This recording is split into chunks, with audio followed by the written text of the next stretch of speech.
Um, so working with your dad with Dweedy Press, 6,000 Doughnuts is the first one. This is a book he'd already written that he wanted to bring you in to illustrate, or was he writing it? At what point do you guys start working together on 6,000 Doughnuts? With 6,000 Donuts, he was, I won't say he was mostly done, but I think he was still tweaking the story and adding in parts in some places when I started doing the illustrations for it.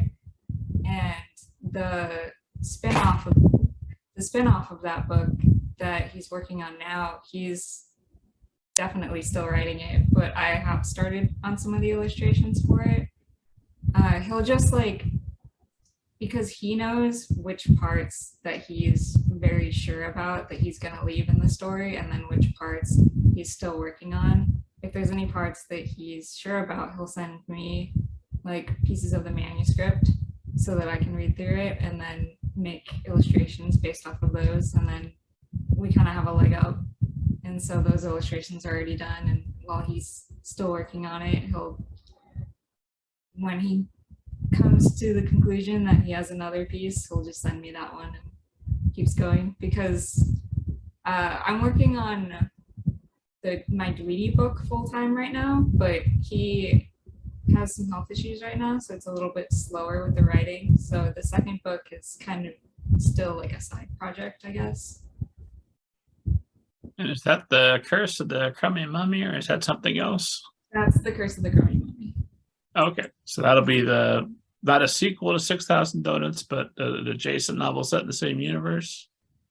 Yeah, I call it a spin-off because it's the same universe, but it's not necessarily a continuation of the same story. It's like told from another character's point of view. Gotcha. Without spoiling, does that save you some time since you know what that other character looks like from the previous book as far as character designs and such? Yeah, it does.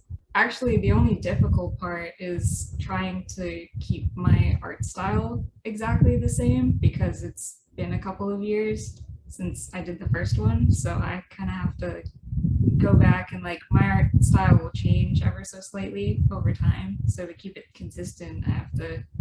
That happens with graphic novels too, actually, where if it takes too long to get through something and I have to come back to it, I have to like make sure that it's a consistent style and I didn't accidentally change the way I draw characters or like a couple colors or something.